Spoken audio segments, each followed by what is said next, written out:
There's something horribly wrong with the whale fall I've been studying. The sea provides for itself, and always has. A system in which the organisms that reside there give back to the biome long after death. This is the very purpose of a whale fall, the phenomenon in which the corpse of said mammal sinks to the bottom of the ocean to provide food for other aquatic creatures throughout the slow process of its decay.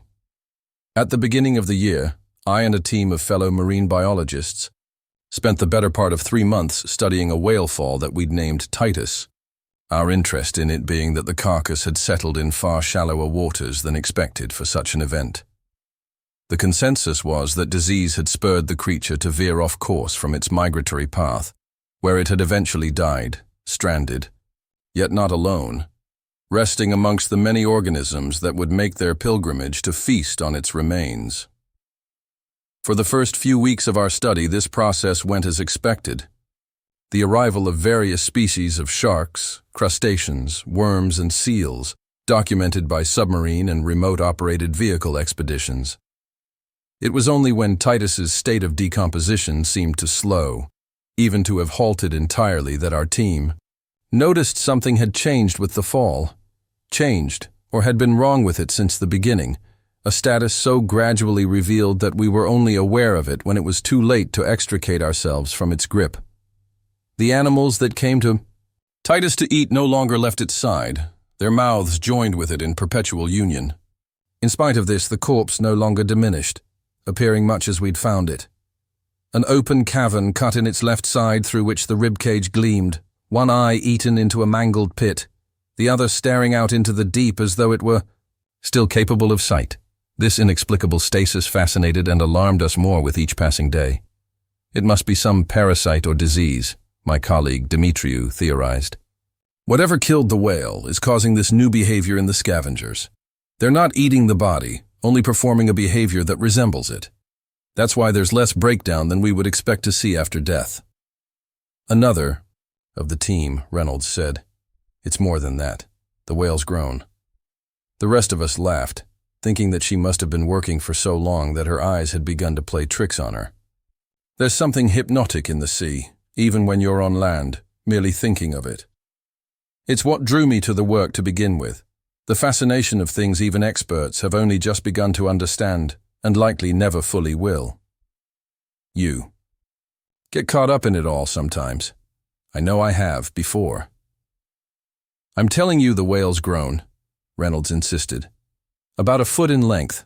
Not much, but it's undeniably bigger than it was, and it shouldn't be. You don't have to take my word for it. Look at our most recent footage and compare it to the first images we took at the start." She was right, and how we'd all missed it I can't properly explain. We'd all put the same amount of time and effort into the study, should have seen the alteration as she did, but then perhaps we had, and had simply not wanted to consider the implications of the fact, the weirdness of it all. "Parasites," Demetriou said again with satisfaction. "They're bloating the tissue, making it look like it's expanded." Reynolds shook her head. "No, that's not it. You can see that none of the animals around the whale have died or even lost significant weight, and what little they have shed isn't from starvation." "Then what?" I asked. I already knew what she was about to say, but it was so impossible that I didn't want to voice it myself, to suggest it as a reality. "Titus is feeding on the animals attached to it," said Reynolds. "Don't ask me how, but it is." "It's not the whale," Demetriou insisted sharply. "It's dead. Something inside it is preying on the scavengers, maybe. But why would you think that it's the whale itself?" This Reynolds couldn't answer, but there was a conviction. In her eyes I knew could not be argued with. "We'll send the ROV out there for another tissue sample," I said. "Then we can analyze it and see what's changed. To prove who's right," I wanted to say, but didn't. The other members of the team agreed that this was the best approach, being that it was the least invasive option and safest for all involved. Reynolds, however, wasn't satisfied with the suggestion. "I want to get closer," she said. "I need to see for myself what's happening." "You mean, take the submarine out there again?" I asked. "I mean, sure, we can do that eventually, but the ROV will give us a lot more useful data.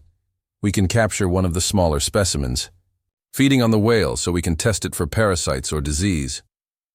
Demetriou and Barden were nodding along with this, but Reynolds had turned her head away at an obstinate angle, a muscle in her jaw twitching savagely.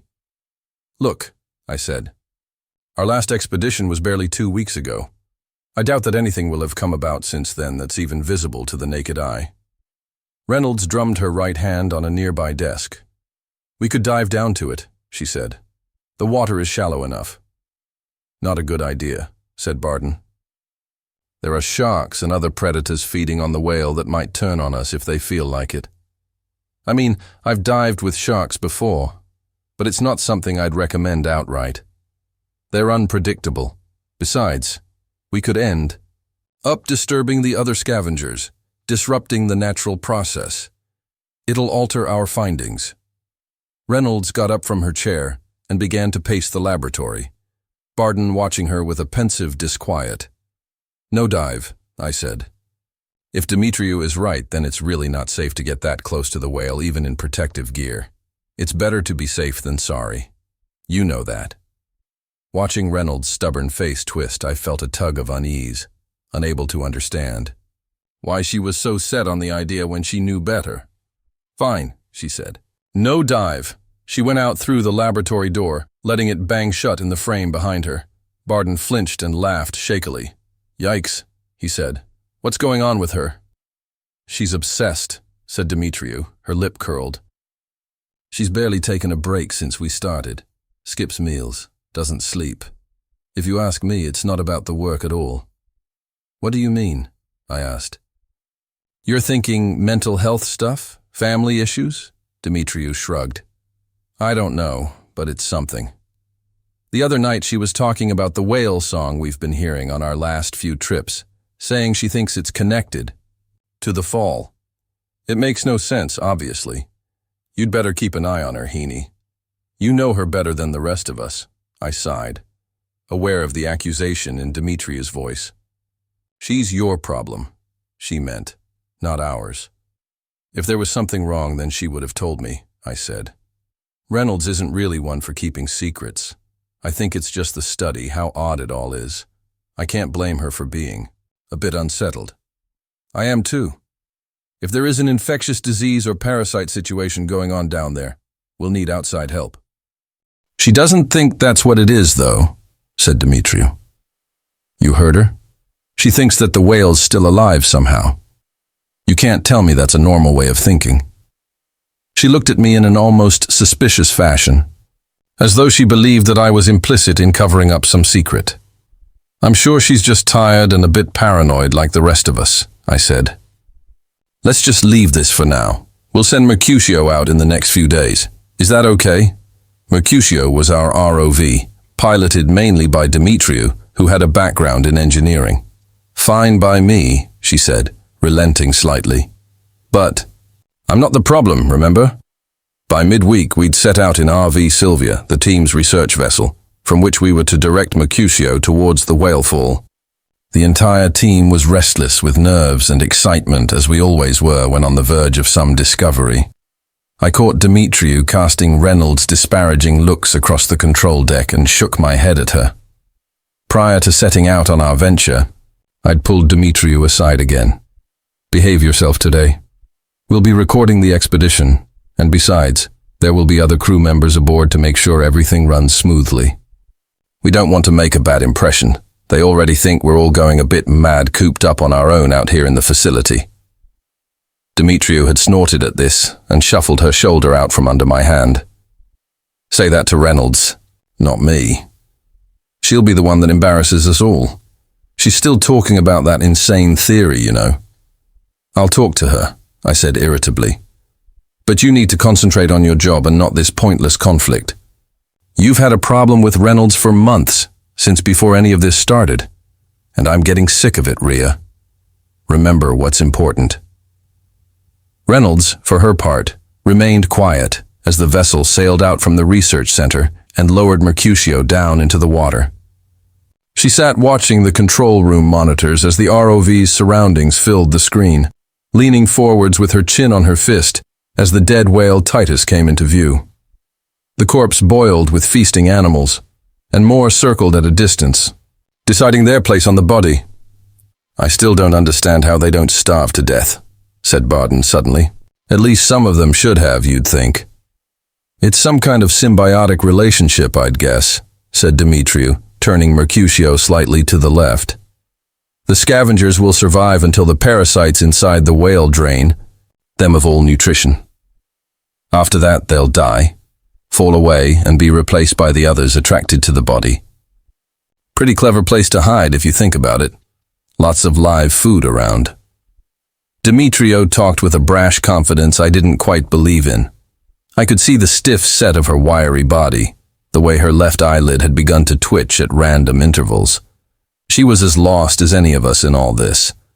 But it comforted her to pretend that she knew better, that we were all fools not to understand it as she did. We all fell silent as we crowded around the monitors, Mercutio's leisurely approach expanding the image of the whale fall.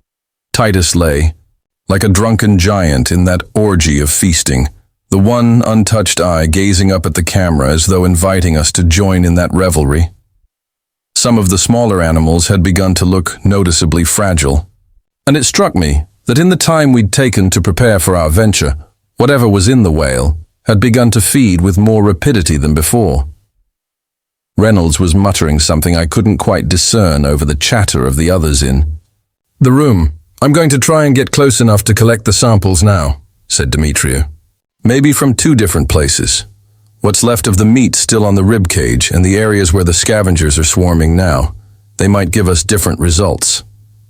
Reynolds twitched at this but didn't speak, and I wondered what she was thinking. Did she really imagine that the whale had materialized this way at the bottom of the ocean? That it was some other entity that merely resembled a whale by chance or cunning evolution?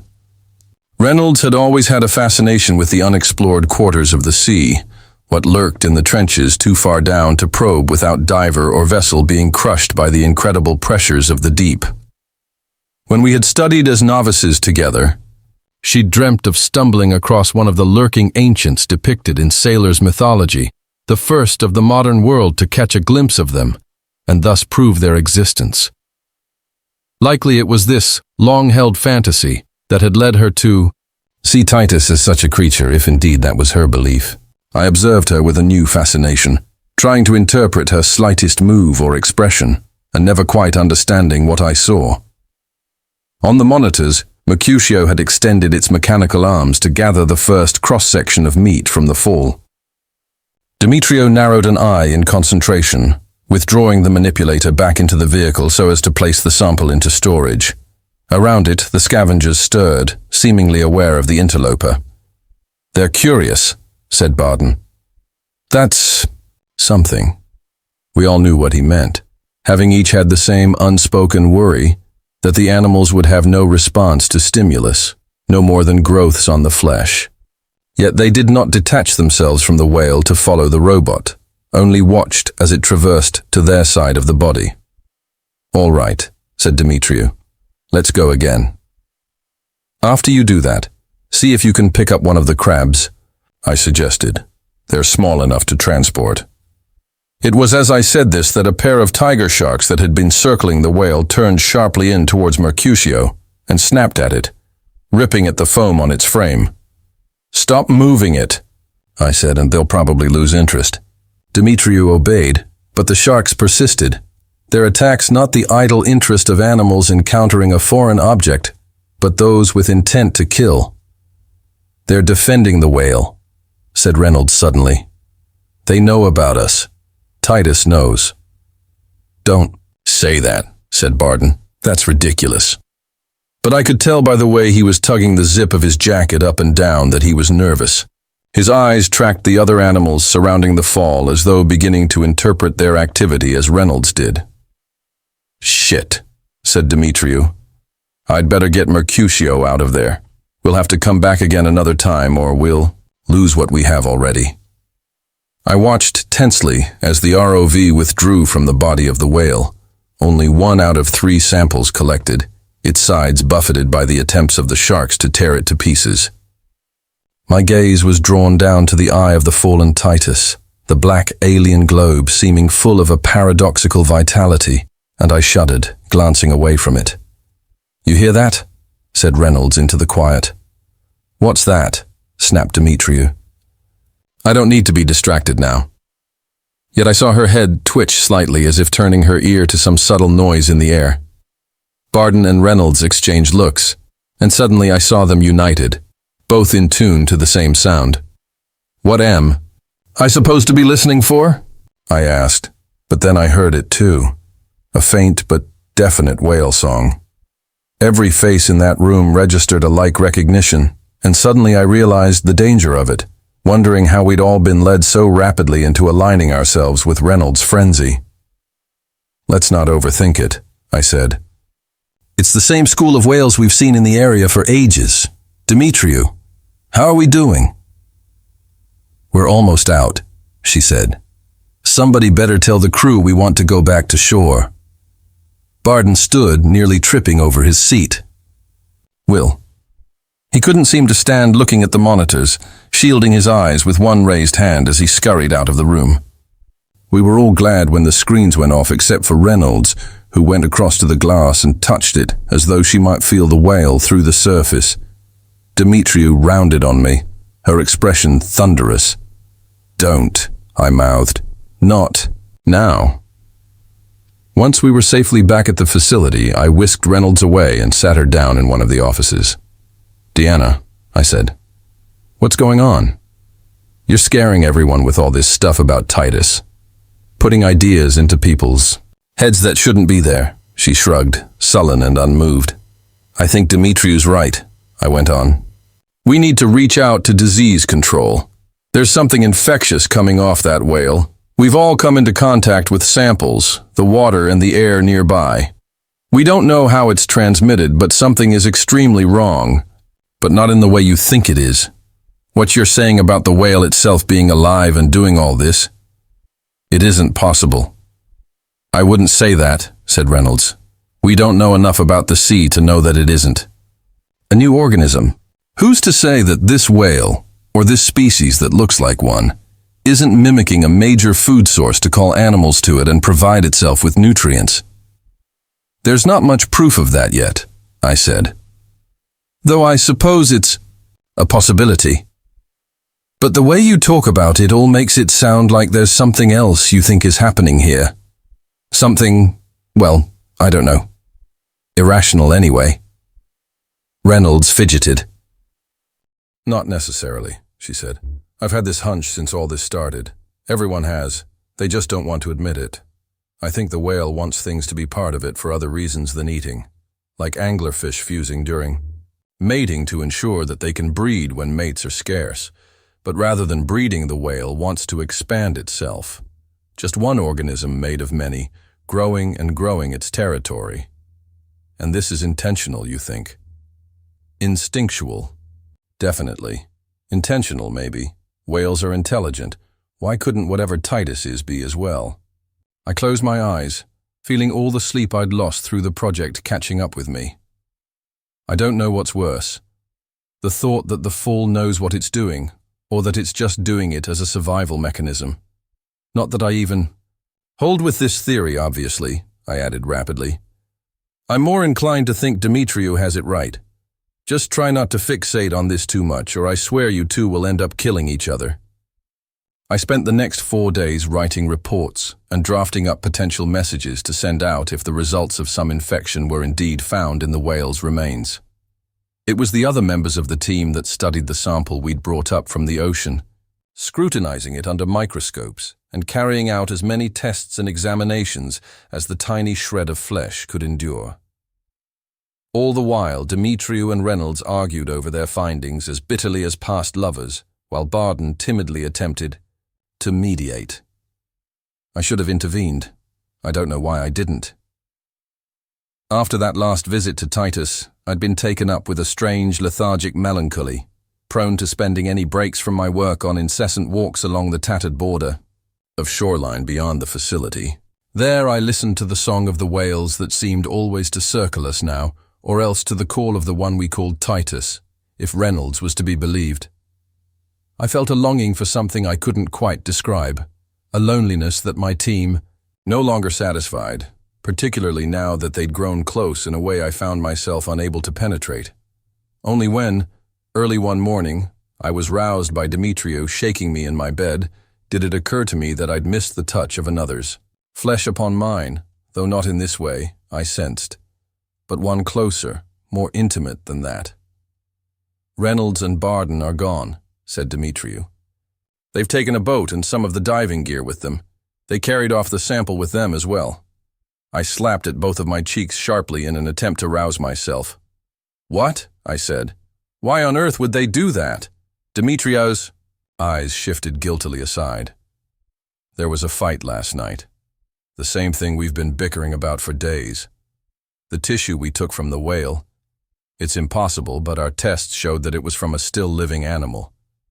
I said that there must be a mistake, and Reynolds shouted that I was lying to myself and that I knew the same things she did.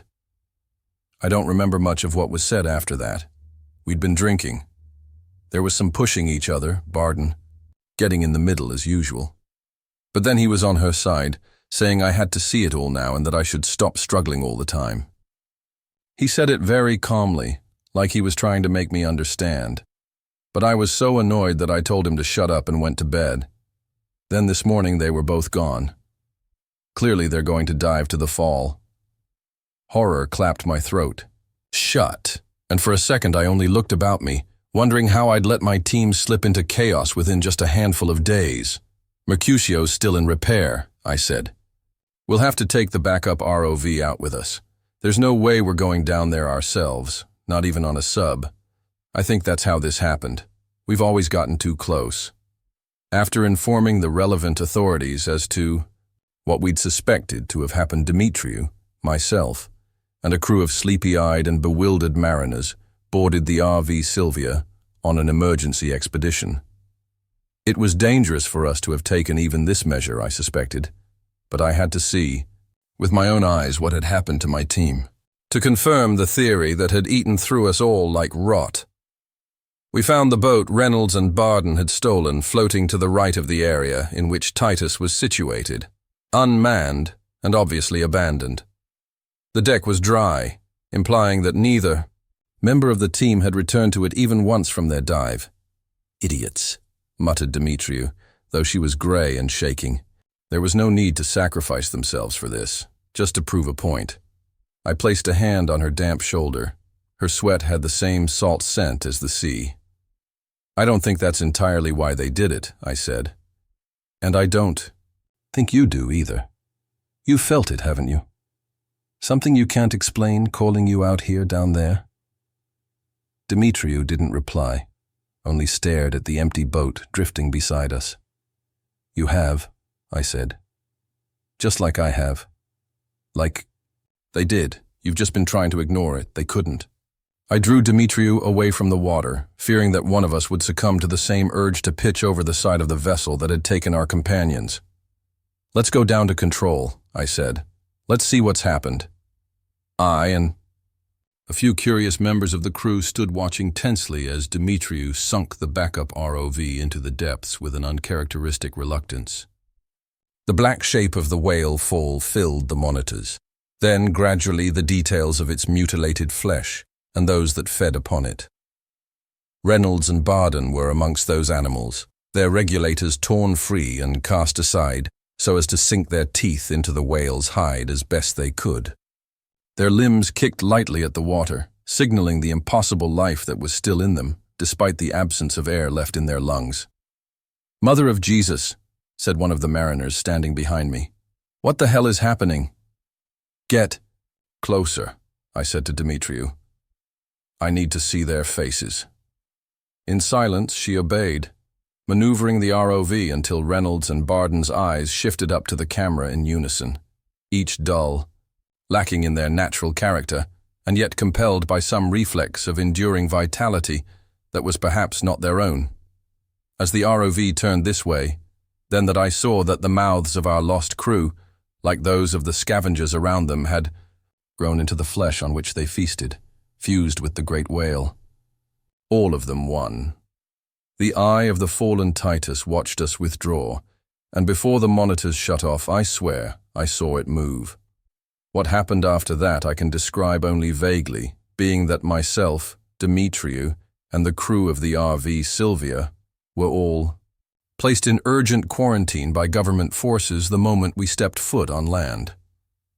We were aware of the area being closed off to the public, air and sea crafts of endless variety swarming the waters at a safe distance from the fall. Presumably, the whale was contained and will likely be destroyed when the means of doing so without spreading any hypothetical infection have been determined by the relevant experts. Reynolds and Barton are considered legally dead, a fact one of the doctors on this lonely ward confided.